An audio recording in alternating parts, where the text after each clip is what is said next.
What's good, YouTube? Listen, I had to bounce back between streams, and I was like I said earlier, I was at the movies, y'all. I could not watch the whole thing from beginning to end. But one key takeaways I took from this card is one, we need to sign Jason Jackson to UFC.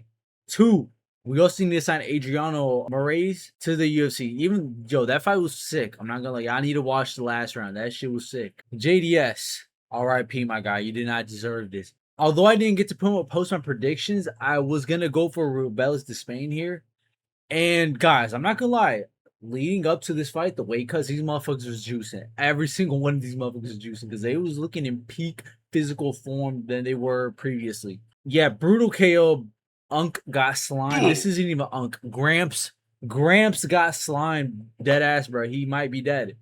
Like we done took 50% of his remaining life away from me just from this fight alone. Yeah, brutal KO. This we need to make the Francis Ngannou fight against Rubelas de Spain. I don't know who else is available out in the market. Saladin Parnays versus Kenneth Cross. Another fighter you need to sign. We need Saladin in the lightweight bout. Oh my god, bro. The amount of fights he can produce, dude. This is we should have been signed him.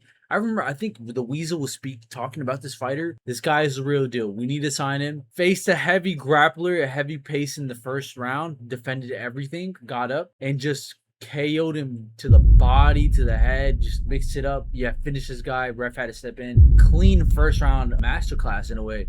Kenneth tried his best, tried to implement his will, was not enough. Saladin got the finish. We need him in the UFC. We need him in the UFC. This guy is a guaranteed top 10.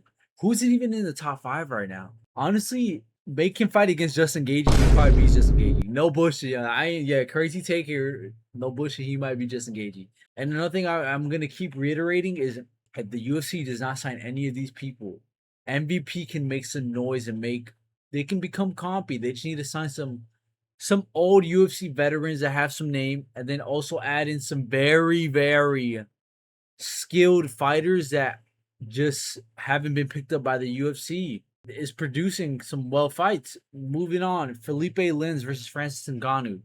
This was expected. Felipe Lins was fighting back, and he did go for takedowns, and it was not enough. He was getting easily stuffed and no success on the ground.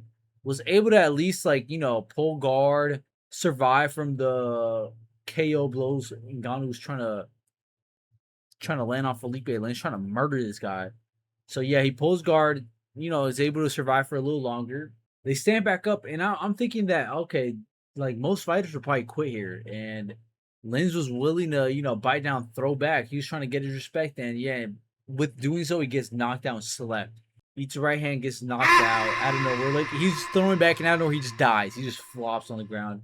Expected. Yeah, we need to see the Rubelas de Spain versus Francis Ngannou fight if there's no other heavyweight out there. I can't think of any. I know I've heard about another fighter that can potentially fight Francis Ngannou, but it's just left my mind. I still favor Francis Ngannou because he can easily take down Rubelas de Spain, but I just want to see the possibility of what could happen on the feet for however long that lasts. Mike Perry versus Nate Diaz. This is just literally I was recording the UFC fight reaction, and I just in the corner of my eye see these guys throwing down. I'm like, what the fuck? Let me stop. I gotta watch this. And they just throwing hands, and Mike Perry's just beating he's just beating up Diaz, and we're like, okay, Mike Perry's looking a little tired. Diaz, for the first wave of beating he took, he actually was not bleeding that much. I was like surprised. I'm like, damn, that scar tissue just don't is it not opening up? Like this man is not bleeding that much. He survives, he pulls guard, he tries to go for leg locks, he tries to, initiate some sub attempts, but nothing really sticks. The closest sub he was close to was maybe like a leg lock, but even that wasn't that close. Mike Perry stands it back up, beats him up, but then there comes to a point where Nate Diaz, starts throwing the little pitter patter jabs, like, oh, hold on now. We seen Prime Nate Diaz here. Mike Perry looking kind of tired. Zombie Boy's coming back to life. No. Yeah, we move on to the next round. Continue onslaught, slaughter. And now Nate Diaz is starting to look beaten up. Now he's actually bleeding. Now the scar tissues are opening up. He's getting beat up, getting hit to the body. He looks like he's about to fold, crumbling. Mike Perry continues the body. He starts headhunting a little too much. And then Nate Diaz will fall to the ground and pound follow-ups. The sub attempts aren't really out there no more. You're just getting brutalized, you're getting beat to a pulp. They go to their respective corners after the round ends and they stop the fight. I believe Doctor Stoppage. I'm not sure what it was, but yeah, TKO victory for Mike Perry. It was not really close at all. I thought Nate Diaz was gonna win. He was looking in peak form. So was Mike Perry, but I guess not. I guess you can keep Mike Perry around. I don't know who you match him up next, but yeah, entertaining fight. Not the most technical, but when we watch these two fighters, we're not looking for technical, striking. We're looking for, I'm saying, like a bar fight. No technique involved, bro. Just all hands, straight hands. It was an entertaining fight. Though. Ronda Rousey, Gina Carano. Hey, round of applause. Oh shit. Round of applause for the two female fighters because they literally just robbed Jake Paul. They robbed him in broad daylight. This was a highway robbery. Because at this point, this shit was damn near staged. Yeah, it was just how we expected it. Almost like zero grappling. Like literally, like no negative.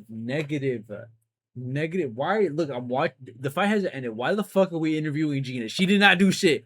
They're over here hugging each other and crying like they poured their hearts out into this fight. Y'all literally robbed Jake Paul, bro. He doesn't deserve all that money, but hey, y'all robbed that boy. Like, that's fucked up, man. I don't think Ronda Rousey's gonna even fight anyone slightly competitive. She's trying to keep the aura, so this might have been her last fight. I don't know what she said. I'm not listening to what they're saying. But yeah, fight ended quick as fuck. Ronda Rousey goes for the takedown, gets it, and then it's just like very traditional white belt stuff. No hitchhiker escape, none of that. Just like giving the arm up, and yeah, some shit you just see at your local white belt. Yeah, typical arm bar from a female. I'm not hating them, no hating shit, because they did make hella. They made a bag. They made a bag. I don't know what's next for them, but yeah, a good, very good card. Like I said, I was impressed by this card. At first, it was like, I don't know how good it is.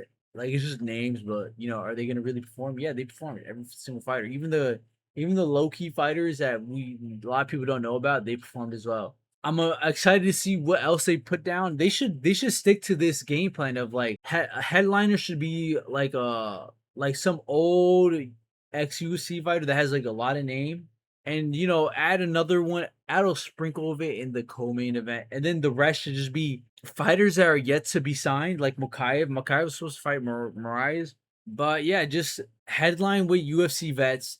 And undercard should be very skilled up and coming fighters that are not even up and coming. They could be established fighters that just aren't being signed by the UFC for some reason due to contracts. I'm not sure, but yeah, I'll for sure watch another MVP card though. That shit was fire. All right, take it easy, y'all boys. Peace.